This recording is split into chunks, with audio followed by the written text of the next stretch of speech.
ഞാൻ Mary Metilda. Stay inspired സീരീസിൻ്റെ പുതിയൊരു എപ്പിസോഡിലേക്ക് എല്ലാവർക്കും സ്വാഗതം. നമ്മളിന്ന് നേരിടുന്ന വളരെ സങ്കീർണമായിട്ടുള്ള ഒരു പ്രശ്നമാണ് ഇന്നത്തെ വീഡിയോയിലൂടെ ചർച്ച ചെയ്യുന്നത്. വേറൊന്നുമല്ല കേട്ടോ, റിലേഷൻഷിപ്പ് പ്രോബ്ലംസ്. നമ്മളിന്ന് സാങ്കേതികമായിട്ട് വളരെയധികം പുരോഗമിച്ചു. റിലേഷൻഷിപ്സ് ഏറ്റവും ഇൻറ്റിമേറ്റായിട്ട് ഭംഗിയായിട്ട് കൊണ്ടുപോകാൻ പറ്റുന്ന രീതിയിൽ നമ്മുടെ സാങ്കേതിക വിദ്യകളൊക്കെ വളർന്നു കഴിഞ്ഞു. പക്ഷേ പല റിലേഷൻഷിപ്പ് പ്രോബ്ലംസും കൈകാര്യം ചെയ്യാൻ വളരെ വിഷമമാണിപ്പോൾ. അതിന് പല കാരണങ്ങളുണ്ട്. നമ്മുടെ റിലേഷൻഷിപ്സിൻ്റെ രൂപത്തിലും ഭാവത്തിലും ഒക്കെ വളരെയധികം വ്യത്യാസങ്ങൾ വന്നിട്ടുണ്ട്. നമ്മൾ ഒരുപാട് മാറിയിട്ടുണ്ടല്ലോ ഇപ്പോൾ. നമുക്കെല്ലാവർക്കും അഭിപ്രായങ്ങളുണ്ട്, നിലപാടുകളുണ്ട്. നമ്മളെല്ലാവരും നമ്മുടെ ബൗണ്ടറീസൊക്കെ സെറ്റ് ചെയ്യുന്നു, വ്യക്തി സ്വാതന്ത്ര്യത്തിൽ വിശ്വസിക്കുന്നു. ഞാനിങ്ങനെ ചെയ്താൽ നിങ്ങൾക്കെന്താ കുഴപ്പം, ഇങ്ങനെയൊക്കെ ചോദിക്കുന്ന ഒരു കാലഘട്ടത്തിലാണ് നമ്മൾ ജീവിക്കുന്നത്. അതുകൊണ്ട് തന്നെ നമ്മുടെ വ്യക്തിബന്ധങ്ങളിൽ ഒരുപാട് വ്യത്യാസങ്ങളൊക്കെ വന്നിട്ടുണ്ട്. പഴയതുപോലെ നമുക്ക് ആരെയും അങ്ങനെ അങ്ങോട്ട് ഡിപ്പെൻഡ് ചെയ്യുകയും വേണ്ട. എല്ലാം നമുക്ക് തനിയെ ചെയ്യാനുള്ള സംവിധാനങ്ങൾ ഇന്നുണ്ട്. അതുകൊണ്ടാവാം ഈ അഡ്ജസ്റ്റ്മെൻ്റ് എന്നുള്ള വാക്കിന്ന് കാലഹരണപ്പെട്ട് കഴിഞ്ഞു. അപ്പോൾ ഇന്ന് നമ്മൾ ചർച്ച ചെയ്യാൻ പോകുന്നത് എന്താണെന്നോ, നമ്മുടെ റിലേഷൻഷിപ്പിൽ ഏറ്റവും അധികം പ്രശ്നമുണ്ടാക്കാൻ ഇടയുള്ള ഒരു കാര്യം. അപ്പോൾ റിലേഷൻഷിപ്പ് എന്ന് പറഞ്ഞാൽ വളരെ ബ്രോഡായിട്ടുള്ളൊരു വിഷയമാണല്ലേ. അതിൻ്റെ എല്ലാ വശങ്ങളും പ്രശ്നങ്ങളും എടുത്ത് ചർച്ച ചെയ്യാൻ ഒരു വീഡിയോ മതിയാവില്ല. ഈ വീഡിയോയുടെ പരിമിതിക്കുള്ളിൽ നിന്നുകൊണ്ട് ഞാൻ തീരുമാനിച്ചിരിക്കുന്നത് എന്താണെന്നോ, റിലേഷൻഷിപ്പിൽ ഏറ്റവും അധികം പ്രോബ്ലം ഉണ്ടാക്കാൻ ഇടയുള്ളതാണ് അഭിപ്രായ വ്യത്യാസം. ശരിക്കും പറഞ്ഞു കഴിഞ്ഞാൽ അഭിപ്രായ വ്യത്യാസം നമ്മുടെ ബന്ധങ്ങൾക്ക് അനുകൂലമായി മാറേണ്ടതാണ്. അഭിപ്രായ വ്യത്യാസം ഉള്ളിടത്തെ വളർച്ചയുണ്ടാവുകയുള്ളൂ. അതുകൊണ്ട് നമ്മുടെ ജീവിതത്തെ സപ്പോർട്ട് ചെയ്യേണ്ട ഒന്നാണ് അഭിപ്രായ വ്യത്യാസം. പക്ഷേ ഇവിടെ വന്നിരിക്കുന്ന ഒരു പ്രശ്നം എന്താണെന്നറിയാമോ? വളരെ ചെറുപ്പത്തിലേ തന്നെ നമ്മളെ എങ്ങനെയാണ് ട്രെയിൻ ചെയ്തിരിക്കുന്നത്. ചെറുപ്പത്തിലേ തുടങ്ങി നമ്മുടെ അഭിപ്രായ സ്വാതന്ത്ര്യത്തിന് വലിയ പ്രോത്സാഹനമൊന്നും കിട്ടിയിരുന്നില്ല. കുട്ടികളെയൊക്കെ നമ്മൾ കഴിയുന്നതും അഭിപ്രായം പറയാതിരിക്കാനാണ് ശീലിപ്പിച്ചിട്ടുള്ളത്. നീ അവിടെ ചെന്ന് അതും പറഞ്ഞ് പ്രശ്നം ഉണ്ടാക്കണ്ട. നമ്മൾ വളർന്നു വലുതായി നമുക്ക് സ്വന്തമായിട്ടുള്ള അഭിപ്രായങ്ങൾ ഉണ്ടാകുന്നു. മറ്റു ചിലരുടെ അഭിപ്രായങ്ങളുമായിട്ട് പൊരുത്തപ്പെടാൻ പറ്റാതെ വരുന്നു. പക്ഷേ ചെറുപ്പത്തിൽ നമ്മൾ പഠിച്ചിട്ടുള്ളത് മിണ്ടാതിരിക്കലാണ് വളരെ സേഫായിട്ടുള്ള മാർഗം. അതുകൊണ്ട് ഭൂരിഭാഗം പേരും ആ മാർഗവും സ്വീകരിക്കാറുണ്ട്. ഒരാൾ പറയുന്നത് ശരിയല്ല എന്ന് നമുക്ക് ഉത്തമ ബോധ്യമുണ്ട്. നമുക്ക് എത്ര വലിയ അഭിപ്രായ വ്യത്യാസം ഉണ്ടെങ്കിലും നമ്മൾ ചിലപ്പോൾ അത് എക്സ്പ്രസ് ചെയ്യില്ല. കാരണം എക്സ്പ്രസ് ചെയ്യാതിരിക്കുന്നതാണ് സേഫ്. ഈ ഒരു ചിന്ത നമ്മുടെ മനസ്സിലുണ്ട്.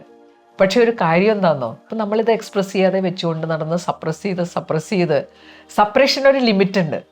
അപ്പം പിന്നെ സംഭവിക്കുന്നത് എക്സ്പ്ലോഷനാണ്. ഇനി അതിന് സാധ്യതയില്ലെങ്കിൽ ചിലപ്പോൾ അത് ഡിപ്രഷനിലേക്ക് വഴിമാറും.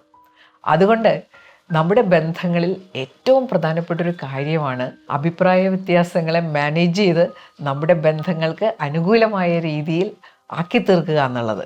അപ്പം നമ്മളിതിനെക്കുറിച്ച് കാര്യമായിട്ടൊന്നും ചിന്തിച്ചിട്ടുണ്ടാവില്ല. ഒന്നുകിൽ നമ്മൾ അഭിപ്രായ വ്യത്യാസം ഉണ്ടെങ്കിൽ മിണ്ടാതിരിക്കും, അല്ലെങ്കിൽ അങ്ങോട്ട് പ്രകടിപ്പിക്കും. അത് പലപ്പോഴും ബന്ധങ്ങളിൽ പ്രശ്നങ്ങൾ ഉണ്ടാക്കുകയും ചെയ്യും. അപ്പോൾ നമ്മൾ ഒരു കാര്യം തീരുമാനിക്കേണ്ടത്, നമ്മുടെ അഭിപ്രായം പറയാൻ നമുക്ക് സ്വാതന്ത്ര്യമുണ്ട്, അവകാശമുണ്ട്. പക്ഷേ ഔചിത്യപൂർവ്വം അത് എക്സ്പ്രസ് ചെയ്യുക എന്നുള്ളത് വളരെ പ്രധാനപ്പെട്ടൊരു കാര്യമാണ്. അപ്പോൾ ഇന്നത്തെ വീഡിയോയിൽ ഈ അഭിപ്രായ സ്വാതന്ത്ര്യവുമായിട്ട് ബന്ധപ്പെട്ട, അഭിപ്രായ വ്യത്യാസങ്ങളുമായിട്ട് ബന്ധപ്പെട്ട കുറച്ച് കാര്യങ്ങൾ ചർച്ച ചെയ്യാം. ഞാൻ 5 കാര്യങ്ങളാണ് പ്രധാനമായിട്ടും ഈ വീഡിയോയിലൂടെ ചർച്ച ചെയ്യുന്നത്. ഒന്നാമത്തെ കാര്യം, അഭിപ്രായം പറയുമ്പോഴാണല്ലോ അഭിപ്രായ വ്യത്യാസങ്ങളിലേക്ക് നമ്മൾ കടക്കുന്നത്. അപ്പോൾ ആദ്യം തീരുമാനിക്കേണ്ട ഒരു കാര്യമുണ്ട്, അഭിപ്രായം പറയണമോ വേണ്ടയോ. എല്ലായിടത്തും ഇങ്ങനെ അഭിപ്രായം പറയണമെന്ന് നിർബന്ധമൊന്നുമില്ല. പ്രത്യേകിച്ചും വേറൊരാളുടെ വളരെ വ്യക്തിപരമായ കാര്യങ്ങളിൽ കയറി എന്തിനാണ് അഭിപ്രായം പറയുന്നത്. എൻ്റെയൊക്കെ ചെറുപ്പകാലത്തുണ്ടായ ഒരു സംഭവമുണ്ട്. ഞാനിപ്പോൾ നടുവിൽ വകഞ്ഞാണ് എൻ്റെ മുടി ചീകി വെച്ചിരിക്കുന്നത്. അപ്പോൾ ഞാൻ സ്കൂളിൽ പഠിക്കുമ്പോൾ അന്ന് ഇങ്ങനെ തന്നെയാണ് മുടി ചീകിയിരുന്നത്. പക്ഷേ ഇടക്കാലത്ത് വെച്ചൊരു ഫാഷൻ വന്നു, സൈഡിൽ വകഞ്ഞ് മുടി ചീവുക. അപ്പോൾ ഞാനിത് കണ്ട് സൈഡിൽ മുടി വകഞ്ഞ് ചീകി. പക്ഷേ എൻ്റെ അമ്മച്ചി എന്നോട് പറഞ്ഞു, നീ അങ്ങനെ ചീകണ്ട, നീ പഴയ പോലെ തന്നെ ചീകിയാൽ മതി.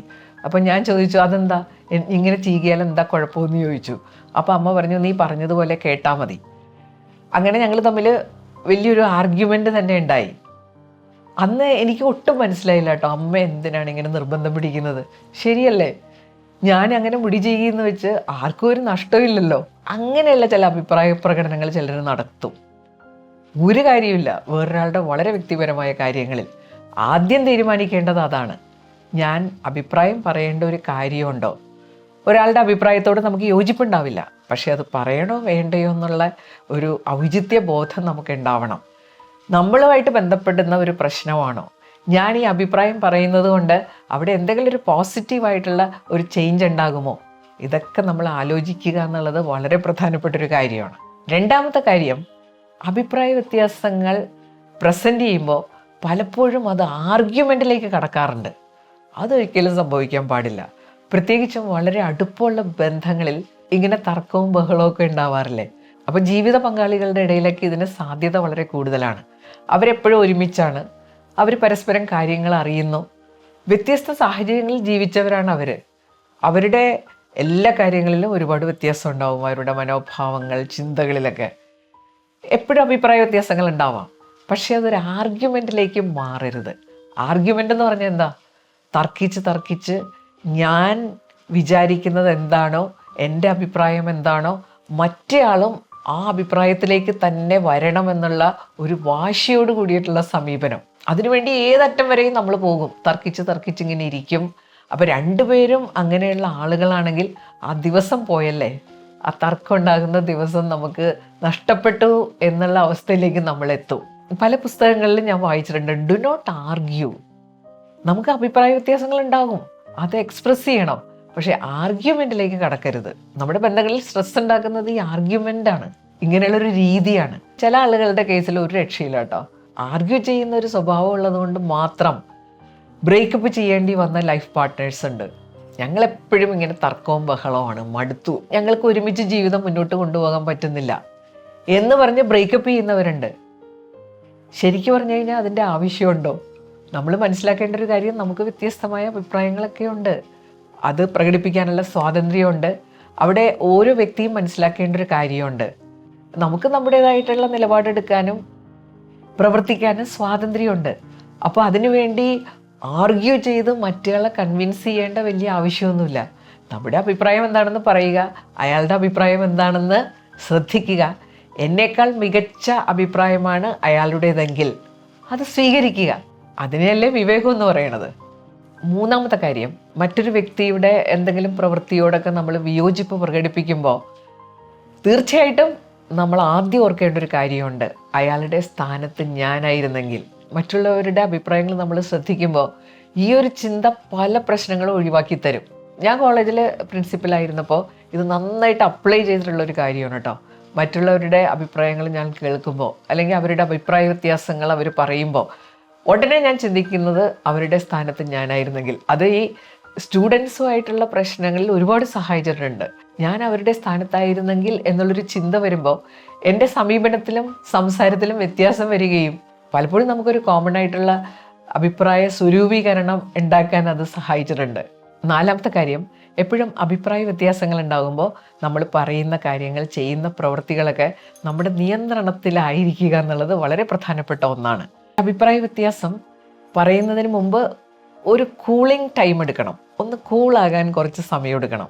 ചാടിക്കയറി പ്രതികരിക്കരുത്, അത് പല പ്രശ്നങ്ങളും ഉണ്ടാക്കും. ചില വാക്കുകളൊക്കെ നമ്മൾ പൂർണ്ണമായിട്ട് ഒഴിവാക്കണം.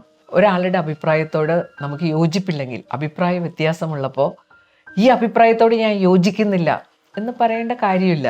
എനിക്ക് വേറൊരു അഭിപ്രായമാണുള്ളതെന്ന് ശാന്തമായിട്ട് പറയാം. ഇനി അഥവാ ഒരാൾ പറയണത് തെറ്റാണെന്ന് നമുക്ക് പൂർണ്ണ ബോധ്യമുണ്ടെങ്കിലും യു ആർ റോങ് എന്നൊന്നും ചാടിക്കയറി പറയേണ്ട കാര്യമില്ല.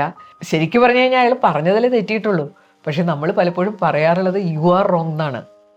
അതല്ലേ വളരെ തെറ്റായിട്ടുള്ള പ്രയോഗം. അതിന് പകരം നമുക്ക് പറയാം എൻ്റെ അറിവ് ഇങ്ങനെയാണ് എന്ന് പറഞ്ഞ് നമുക്കറിയാവുന്ന കാര്യം പറയാം.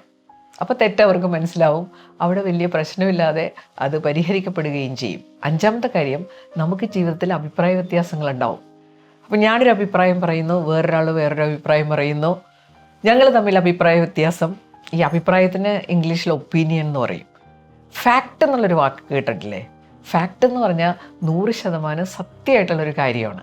ഇപ്പം ഞാനൊരു അഭിപ്രായം പറയുന്നു, വേറൊരാളുടെ അഭിപ്രായം പറയുന്നു, ഞങ്ങൾ തമ്മിൽ അഭിപ്രായ വ്യത്യാസം ഉണ്ടാകുമ്പോൾ ഞങ്ങൾ പറയുന്ന അഭിപ്രായങ്ങൾ ഫാക്റ്റ് ആകണമെന്നില്ല. ഫാക്റ്റ് 100% സത്യമായിട്ടുള്ളൊരു കാര്യമാണ്. ഞാൻ പറയുന്ന അഭിപ്രായം എൻ്റെ കൺക്ലൂഷനാണ്, അത് ചിലപ്പോൾ ഫാക്റ്റ് ആകണമെന്നില്ല. മറ്റേയാൾ പറയുന്ന കാര്യം അയാളുടെ കൺക്ലൂഷനാണ്, അതും ഫാക്റ്റ് ആകണമെന്നില്ല. ഫാക്റ്റ് നമുക്ക് കണ്ടെത്താൻ പറ്റിക്കഴിഞ്ഞാൽ അവിടെ പ്രോബ്ലം തീരും. ഈ അടുത്ത കാലത്തുണ്ടായൊരു സംഭവം പറയാം.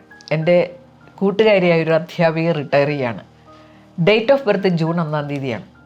അപ്പോൾ ടീച്ചർ എന്നോട് വിളിച്ച് ചോദിച്ചു, ഞാൻ എന്നാണ് റിട്ടയർ ചെയ്യേണ്ടത്? ഞാൻ വിചാരിച്ചിരിക്കുന്നത് ജൂൺ 30 റിട്ടയർ ചെയ്യണമെന്നാണ്. പക്ഷേ എന്നോട് ചിലർ പറഞ്ഞു ഞാൻ മെയ് 31 റിട്ടയർ ചെയ്യണം. വേറെ ചിലർ പറയുന്നു ഞാൻ ജൂൺ 30 റിട്ടയർ ചെയ്താൽ മതിയെന്ന്. എൻ്റെ ബർത്ത്ഡേ ജൂൺ 1 തീയതിയാണ്. അന്ന് ഞാൻ വിരമിക്കേണ്ട പ്രായമാകും. എനിക്ക് കൃത്യമായിട്ടൊന്ന് പറഞ്ഞു തരാമോ? ഞാൻ എന്ത് ചെയ്തെന്ന് എൻ്റെ ഒരു കൂട്ടുകാരി, ജൂണിൽ റിട്ടയർ ചെയ്ത ഒരു കൂട്ടുകാരിയോട് ചോദിച്ചപ്പോൾ അവരും പറഞ്ഞു എൻ്റെ ഡേറ്റ് ഓഫ് ബർത്ത് ജൂൺ 12 തീയതിയാണ്, ഞാൻ 30 റിട്ടയർ ചെയ്തത്. ഒരു ചെറിയ കാര്യമാണെങ്കിലും പലരും പല അഭിപ്രായങ്ങൾ പറയുമല്ലോ. അപ്പം ഞാൻ പെട്ടെന്ന് ഇങ്ങനെ ചിന്തിച്ചു, പലരും പല അഭിപ്രായം പറയുന്നു, ഫാക്റ്റ് എന്താണെന്ന് കണ്ടെത്തിയ പ്രശ്നം തീരുമല്ലോ. ഞാൻ ഇതുമായിട്ട് ബന്ധപ്പെട്ട സൈറ്റിൽ കയറി ഇതിൻ്റെ റൂള് നോക്കിയപ്പോൾ അതിൽ കൃത്യമായിട്ട് പറഞ്ഞിട്ടുണ്ട്, ഒരു മാസത്തിൽ 1 തീയതിയാണ് നമ്മൾ വിരമിക്കുന്ന പ്രായം ആകുന്നതെങ്കിൽ തലേ മാസം ലാസ്റ്റ് ഡേയിൽ റിട്ടയർ ചെയ്യണം. 1 തീയതിക്ക് ശേഷമാണ് നമ്മുടെ ബർത്ത്ഡേ എങ്കിൽ നമ്മൾ ആ മാസം അവസാനം റിട്ടയർ ചെയ്താൽ മതി. വളരെ ക്ലിയറായിട്ട് ആ നിയമത്തിൽ പറയുന്നുണ്ട്. അതാണ് ഫാക്ട്. അതൊരു ഡോക്യുമെൻ്റാണ്. അത് നമുക്ക് വേറൊരാളെ ബോധ്യപ്പെടുത്തി കഴിഞ്ഞാൽ പിന്നെ അഭിപ്രായ വ്യത്യാസത്തിന് അവിടെ സ്ഥാനമില്ല. നമുക്ക് പലപ്പോഴും പറ്റാറുള്ളത് ഈ ഫാക്റ്റ് കണ്ടുപിടിക്കുന്നതിന് പകരം നമ്മൾ പലരോടും ഇങ്ങനെ ചോദിച്ചു നടക്കും. പലരും പല അഭിപ്രായങ്ങൾ പറയും, നമുക്ക് കൺഫ്യൂഷനാകും. നമ്മുടെ വീഡിയോ ഇവിടെ അവസാനിക്കുകയാണ്. നമ്മൾ വളരെ സിമ്പിളായിട്ടുള്ളൊരു കാര്യമാണ് ഡിസ്കസ് ചെയ്തത്. എന്നാൽ നമ്മുടെ ബന്ധങ്ങളെ ഒരുപാട് സപ്പോർട്ട് ചെയ്യുന്ന ഒരു കാര്യമാണ്. നമ്മുടെ ജീവിതത്തിൽ അഭിപ്രായ വ്യത്യാസങ്ങളുണ്ടാവും. ഈ അഭിപ്രായ വ്യത്യാസങ്ങളെ നമുക്ക് എങ്ങനെ നമ്മുടെ ബന്ധങ്ങൾക്ക് അനുകൂലമാക്കി മാറ്റിയെടുക്കാൻ പറ്റും. കൊച്ചു കൊച്ചു കാര്യങ്ങളാണെങ്കിലും ചില കാര്യങ്ങൾ നമ്മൾ വളരെ ഗൗരവത്തിലെടുക്കേണ്ടിയിരിക്കുന്നു, പഠിക്കേണ്ടിയിരിക്കുന്നു. ഈ വീഡിയോ നിങ്ങൾക്ക് ഇഷ്ടപ്പെട്ടെന്ന് കരുതുന്നു. അപ്പോൾ എൻ്റെ വീഡിയോ കണ്ടുകൊണ്ടിരിക്കുന്നവരിൽ സബ്സ്ക്രൈബ് ചെയ്യാത്തവരുണ്ടെങ്കിൽ സബ്സ്ക്രൈബ് ചെയ്യാൻ മറക്കരുത് കേട്ടോ. അടുത്ത വെള്ളിയാഴ്ച പുതിയൊരു വീഡിയോയുമായിട്ട് നമുക്ക് വീണ്ടും കാണാം. താങ്ക്